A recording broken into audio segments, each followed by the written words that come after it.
Alright guys, in today's video we have a lot of PlayStation 5 news and information to go over and discuss, so I'm going to jump right into it. The first thing I want to highlight has to do with PlayStation 5 pre-orders, and obviously the situation is very far from ideal and a lot of people are not happy right now. However, I'm going to try my best to find at least a few positive things to take away from this.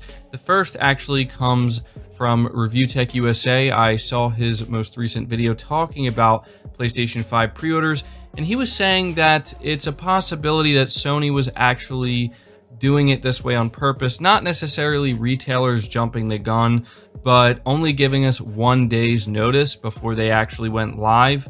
We all know that that's not what happened though.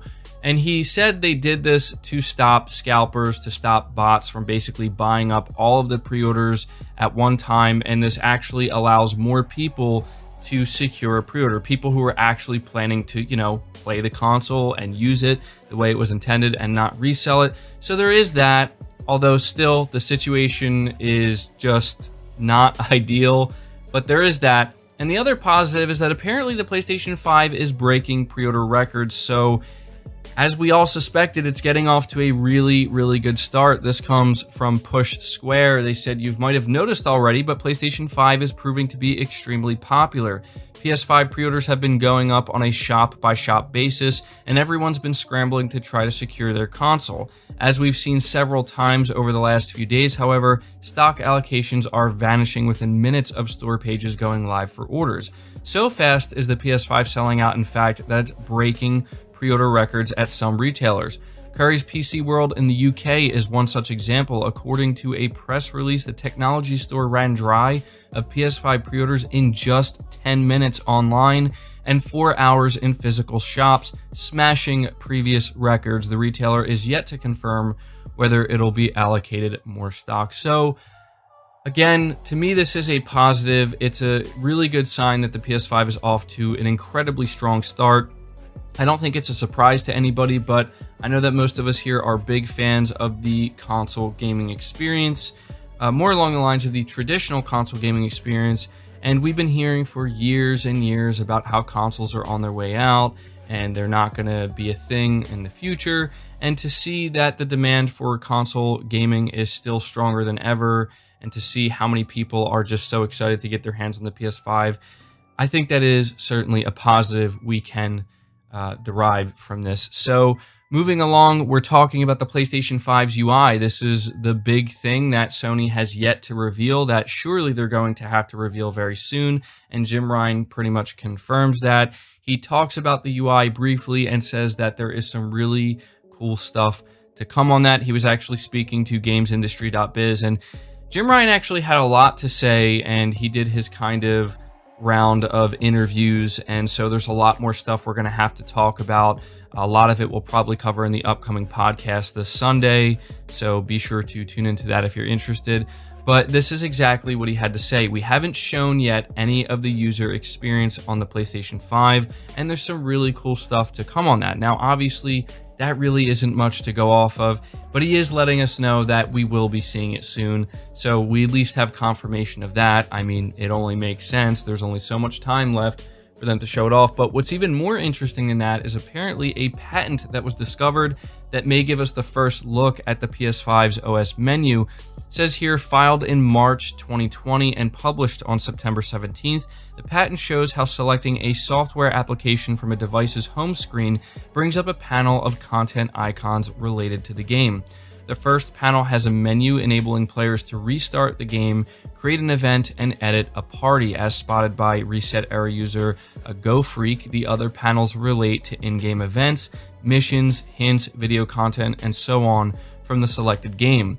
These are said to be context-aware and custom for each user, so they might provide hints to complete the player's current mission, show if any of the player's friends have played the mission, and offer more information about the activity in question. Friends and messages icons appears above the game content panels. A group of close friends can have their thumbnails highlighted alongside activity descriptors, such as if they're online or live streaming.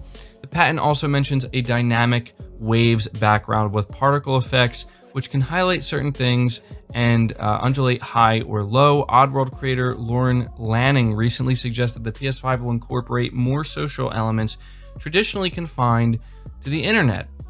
And so I'm not going to go over that again because we already covered all that, but this is pretty interesting because it really is seemingly the first actual look. Granted, it's just a drawing here, but it is a look nonetheless at what we can expect from the PlayStation 5's UI. And this is a big theme surrounding the PS5's UI. It has to do with how social it's going to be, how a lot of it will be kind of catered to you and show you relevant information. And I'm really excited to see more about the UI. I think that this really is the final piece of the puzzle. We have the hardware, other than the teardown, of course, but we have the hardware. We know what it looks like. We know how much it's going to be. We know when it's releasing. We know all about the controller, all about the specs. We know all about the games. We just need to see now what the UI experience is going to look like. One thing I am waiting to hear confirmed from Sony, if it hasn't been already, as far as I'm aware it hasn't, is whether or not the PS5 is going to offer 4K 60 FPS broadcasting and game recording, because it's been confirmed that the Series X will offer that. I'm assuming the PlayStation 5 will also offer that, but as far as I know, we haven't gotten confirmation of that. But I'm very excited to see the UI, and it really sounds like there is going to be a lot of social features integrated, and I'm going to be interested to see just how relevant they actually are, how big of a difference they actually make into the experience, the overall console or user experience on the console, I should say. There's no doubt that the PS4 has made some huge strides forward, specifically with the share button, some huge innovations, and I suspect that Sony will be pushing to try to double down on that with the PS5. So I don't know whether or not Sony's going to have some type of dedicated event to just the UI, or more than just the UI, but again, we can expect to see it very soon. But to close out this video, I want to highlight something really interesting that Jim Ryan talked about in his round of interviews recently. He talked about the idea of a lower tier PlayStation 5 console, in other words, the Xbox Series S version of the PlayStation 5, and how it was kind of considered, but overall Sony just doesn't believe that's going to ultimately be a successful endeavor for them. And so I just find it very interesting because you can very clearly see just how divergent the two paths are that are being taken here by Microsoft and Sony. So it says, speaking with Japanese website AV Watch, as translated by VGC, boss Jim Ryan said the following: "The first thing I would like to say is that I respect every competitor's decision and their philosophies. Clearly, price is a very important factor. We respect other companies' competitive strategies. However, we are fully committed to and believe in our current strategy and the effect it will have." He continued, "One thing that can be said is that if you look at the history of the game business, creating a special, low-priced, reduced-spec console is something that has not had great results in the past. We've considered that option and seen other executives who have attempted this discover how problematic it is. Based on our research, it's clear that people who buy a game console want to continue using it for 4, 5, 6, or even 7 years. They want to believe that they had bought something that is future-proofed and not going to be outdated in 2 to 3 years." So to me, this is not that surprising of a comment from Jim Ryan, but it is still very interesting.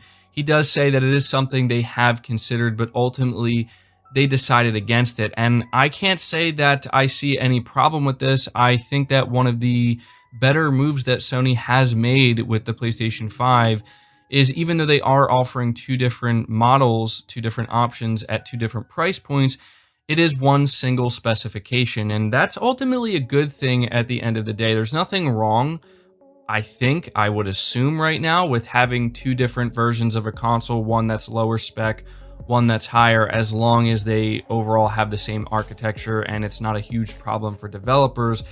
But there's no doubt that having that single specification does, at the end of the day, make things easier for developers as well as consumers, because consumers don't have to, as he says here, worry about whether or not there's the potential of something being outdated. So I think this is Sony just making it very clear that their strategy is very much different and in some ways opposite of Microsoft's, even though we are seeing Sony take some pages out of Microsoft's book.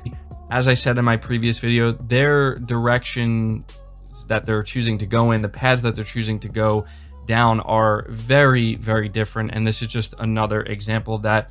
As I said, Jim Ryan said a lot of really interesting things recently in his interviews, and there's a lot more to go over and discuss. He did talk about Game Pass and how that's just not something Sony's ever really going to do when it comes to their approach to game development and how to, get people to buy their games or engage with their games. So we're going to talk all about that, but I want to end this video here before it gets too long. So let me know your thoughts about everything we talked about down in the comments below. Leave the video a like if you enjoyed it or found it informative. Subscribe to the channel if you're new and haven't already. Hit the bell notification icon so you never miss an upload, and feel free to share this video out on top of all that. But until next time, guys, take care.